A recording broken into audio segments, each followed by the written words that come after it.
मेरी जमीन है यदि किसी के कब्जे में, यदि दबंगों के द्वारा, इसमें तो उसके पास दस्तावेज नहीं होगा, तो who is the real owner, उसका हम दस्तावेज दिखाएंगे। तो खतियान जो सर्वे के बाद, जैसे समुद्र मंथन के बाद क्या मिला, एक अमृत निकला था जिसका सभी लोग ये किए।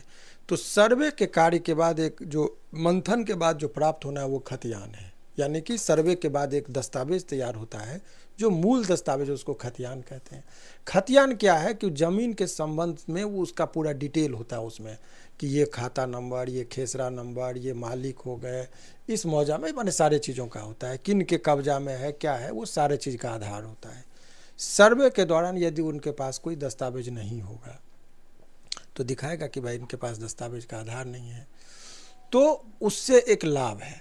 दूसरी बात यह है कि कहीं कहीं भूधारी का ऑप्शन है। मान लीजिए ऐसा भी हो सकता है कि गांव में पहले आप देखते होंगे, अधिकतर लोगों को ये प्रश्न का आपका आंसर हो गया, मैं दूसरा प्रश्न खुद आपके सामने रख रहा हूँ, जो कॉमन लोगों का समस्या है। अब देखिए गांव में पहले क्या किया, गरीब लोगों को या आवश्यक जो लोग होते थे, जो एक्सपर्ट होते थे, उनको बसाया जाता है। जैसे उदाहरण के तौर पर आप समझिए, नाई, हर आदमी को, आप धोबी, मजदूर क्लास के लिए जो भी मजदूरी, जैसे मुसहर लोग को खेत उत में कार्य में, कृषि कार्य में उनका सहयोग लिया जाता था, उन लोगों को बसाया गया।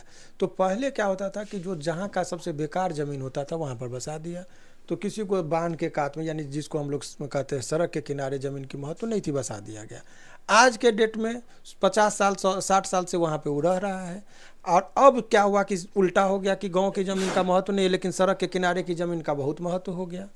अब जब उस ज़मीन का महत्व हो गया तो अब उसका बाप दादा तो बसा दिया, अब उसका पोता कह रहा है कि तुमको हम ज़मीन पर नहीं देंगे कोई बसने, तुम दूसरा जगह जाओ। तो ऐसे लोगों के, गरीब लोगों के मन में एक डर पैदा हो गया कि अब क्या होगा, क्या ज़मीन पे खतियान में उनका नाम चढ़ जाएगा, मेरा नाम कटेगा। तो ऐसे लोगों को चिंता मुक्त करने के लिए इसमें व्यवस्था है जो मैं आपको बता रहा हूँ। आपको जो कॉलम भराएगा वो भूधारी का कॉलम, जब सर्वे के जो पदाधिकारी हैं आपके जब प्लॉट पर पहुँचे तो आप लोग, ग्रामीण लोग, सभी लोग बैठ जाइए और उनको बताइए कि ये देखिए इतना ईस्वी से हम लोगों का यहाँ पर मोहल्ला है, इतना ईस्वी से हम लोग घर बना के रह रहे हैं, कागज़ हमको इनके पूर्वजों के द्वारा बसाया गया था। अब जो है सो ऐसे परिस्थिति में हम लोगों को ये इतने दिनों से हम कब्जा में रह रहे हैं। तो अब बताएं, कब्जा के आधार पर भूधारी और भू मालिक यानी भूस्वामी, दो कॉलम बना हुआ है। भूधारी में आपका नाम आ गया। अब भूधारी आ गया तो अब बाहर नियम ये है, कानूनी बात, एडवर्स पोजीशन का सिद्धांत है, जो टाइटल में जब मामला जाएगा कोर्ट में, न्यायालय में, तो आपको बड़ी सुविधा होगी, क्योंकि टाइटल में एडवर्स पोजीशन का एक सिद्धांत है। सिद्धांत ये है कि निजी संपत्ति में यदि 12 वर्षों तक आप शांतिपूर्ण कब्जा बनाकर आप रह रहे हैं तो आपका कब्जा के आधार पर आपका टाइटल में कन्वर्ट होगा और आपको कोई जल्दी नहीं हटा सकता है, नंबर 1। सरकारी संपत्ति में यदि 30 वर्षों तक आप शांतिपूर्ण कब्जा से रह रहे हैं तो आपको नहीं हटा सकता है।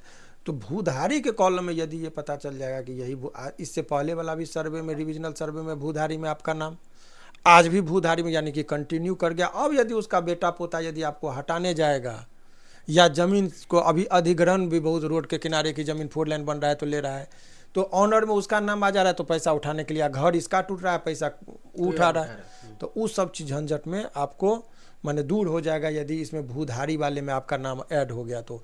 इसीलिए भूधारी वाला जो विकल्प भरेगा उसमें सक्षम पदाधिकारी के सामने अपनी समस्याओं को रखकर और आप भूधारी वाले कॉलम को भरिए, नंबर 1। नंबर 2, यदि अब जब वो फाइनल जब तैयार हो जाएगा, उसका ज़मीन का सर्वेक्षण होगा, प्लॉट पर जाएंगे, कानून को अमीन नापी करके सारा चीज़ दे दिया, तब उसका प्रकाशन किया जाएगा गांव के पंचायत भवन या जो मुख्य जगह है वहाँ पर जाके आप लोगों का वो चीज़ कर दिया जाएगा। जब वहाँ पर जाएगा तब आपको आपत्ति यदि करना हो तो कॉलम फॉर्म संख्या 8 और 9 है, उसमें आप रिसीविंग ले लीजिए। 9 ये कहता है आप आपत्ति दर्ज करिए, और जैसे ही आप आपत्ति दर्ज कर देंगे तो आपत्ति दर्ज करने देने के बाद उसका नियम है, आपत्ति दर्ज करने टाइम में सजग रहिएगा, क्योंकि जो यदि कुछ त्रुटियां भी हैं तो आपको वहाँ पर आपत्ति करने के समय में आप उसको सुधार, आपत्ति नहीं करिएगा तो आपका फॉर्म भरना उतना आवश्यक नहीं है जितना कि आपत्ति दर्ज करना आवश्यक है। हर स्टेज में आपको तत्पर रहना है, सजग रखना है, ताकि कोई आपके हिस्से की ज़मीन की अपने नाम पर नहीं चढ़ा ले। इसके लिए आपको सजग रहना है, देखते रहना है, और वो कोई कुछ भी चीज़ छुपा के नहीं होगा। जैसे सर्वे का कार्य हुआ तो पूरा अनाउंस हुआ, सब कुछ हुआ, सबको पता, उसीलिए आपत्ति का भी टाइम आएगा। और इसमें एक चीज़ और महत्वपूर्ण बात, ये लंबी प्रक्रियाएं चलेगी। अभी 2026 तक यानी 1.5-2 साल इसमें प्रोसेस में लगेगा। इसीलिए हड़बड़ी में नहीं कोई काम करना है। यदि किसी का ज़मीन खरीद लिए हैं और आप यदि उसका दाखिल खारिज नहीं कराए हैं तो दाखिल खारिज अभी करा लीजिए, वो अभी भी हो रहा है। मान लीजिए बहुत दिनों तक आपने नहीं कराया तो DCLR के पास आपको देना होगा आवेदन, वहाँ से भी दाखिल खारिज हो रहा है। तो दाखिल खारिज सब करा लीजिए, तब जाके अपना दस्तावेज दीजिए, कोई प्रॉब्लम नहीं है। जितना दस्तावेज है वो दे दीजिए, और चीज़ के लिए आवेदन दे के समय ले लीजिए और रिसीविंग ले लीजिए।